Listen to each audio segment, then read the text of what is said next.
I'm Margaret. I'm 73 years old. Born and raised in a quiet little town called Willow Creek, tucked between misty hills and long-forgotten cornfields. I've lived here all my life. Right now, I'm sitting on my creaky front porch, wrapped in my old knitted shawl, the one my late husband Thomas bought me when we first married. The kettle's hissing inside, and the air smells faintly of wet earth. It's been raining all evening. I always liked the rain. It washes away noise, hides things people don't want seen.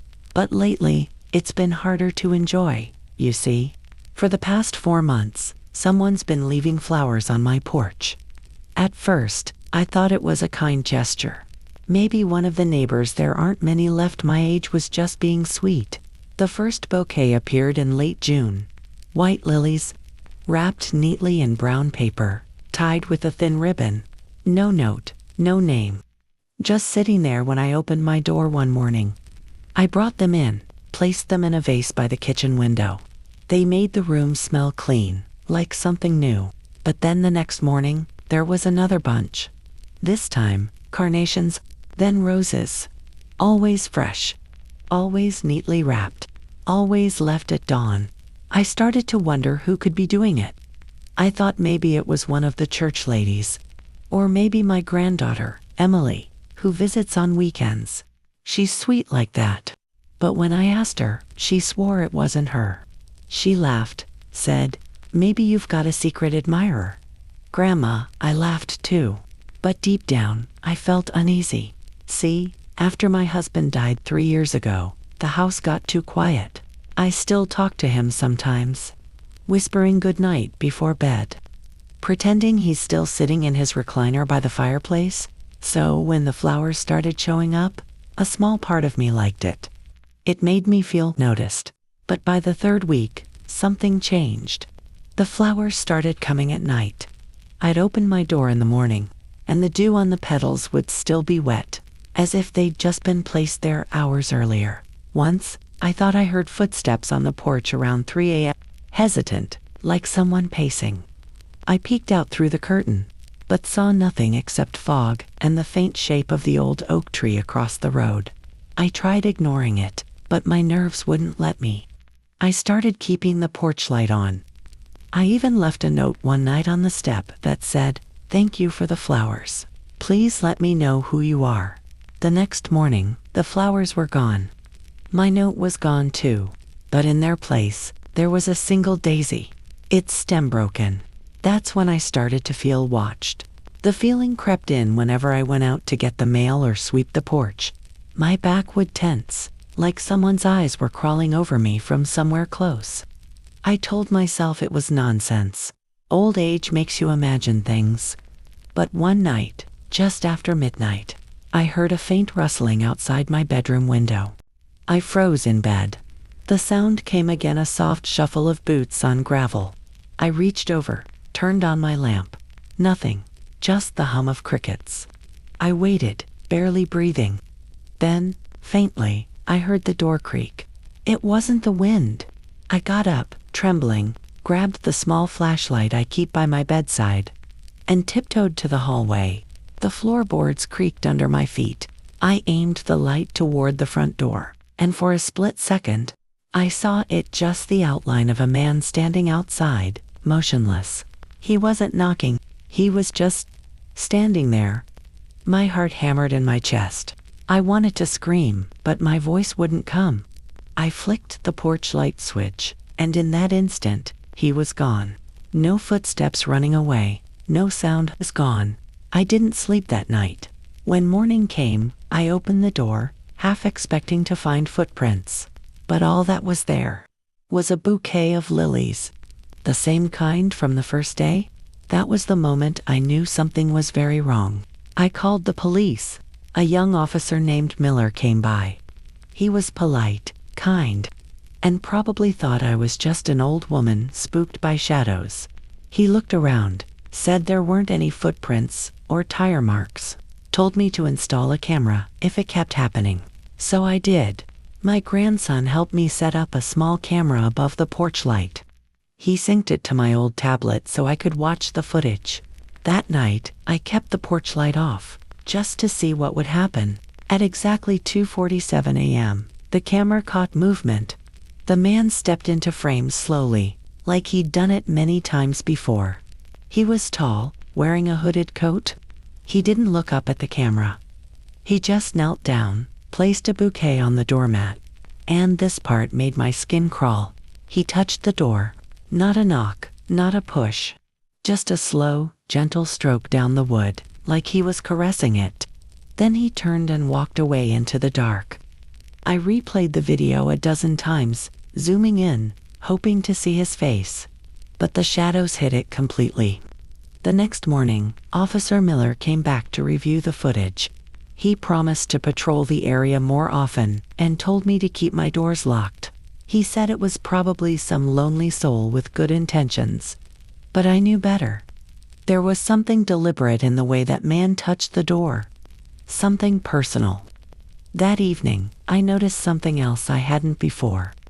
The flowers weren't random. Each week, the type changed, but they were all ones Thomas used to bring me. Lilies on our anniversary, carnations on my birthday, roses on Christmas. Flowers he used to buy from a little shop that closed down years ago. How would a stranger know that? The thought made my stomach twist. I tried to convince myself it was a coincidence, but the next night shattered that illusion completely.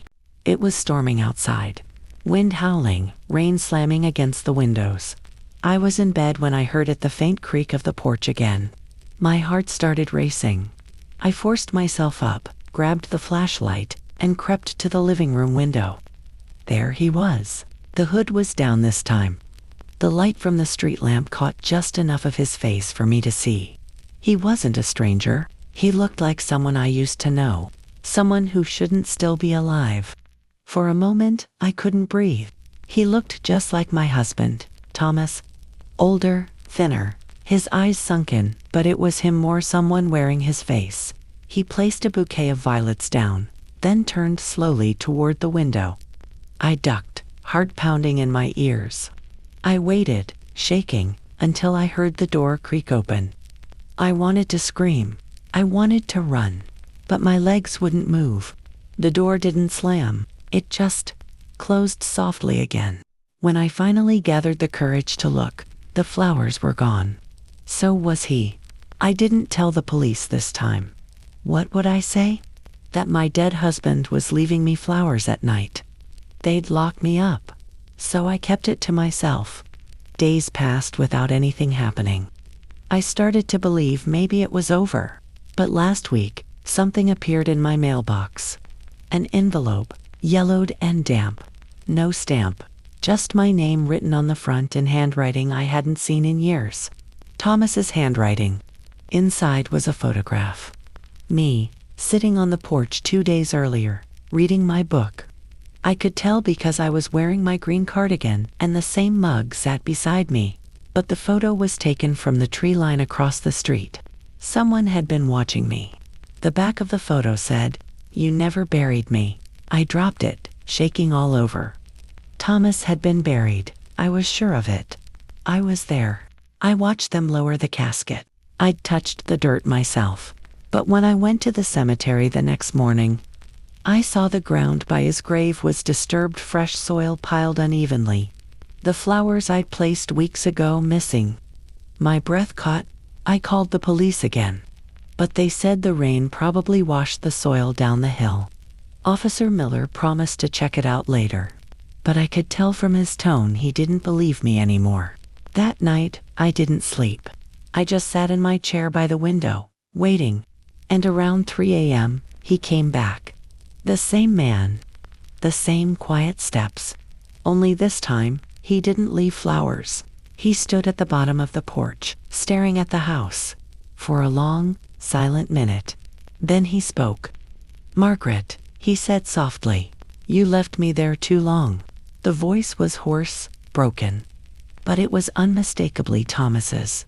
I froze, tears spilling down my face before I even realized it. He took a step closer, and the porch light flickered. "Go away," I whispered. "You're not him." He didn't move. He just looked up at me through the window. His face was pale, his lips cracked. "You didn't let me come home," he said. "I tried." I stumbled back, my legs giving out beneath me. When I looked again, he was gone. The only thing left on the porch was dirt. Wet, dark dirt. I tried telling Emily the next morning, but she just smiled sadly, said maybe I was dreaming. She promised to stay the weekend with me, just in case.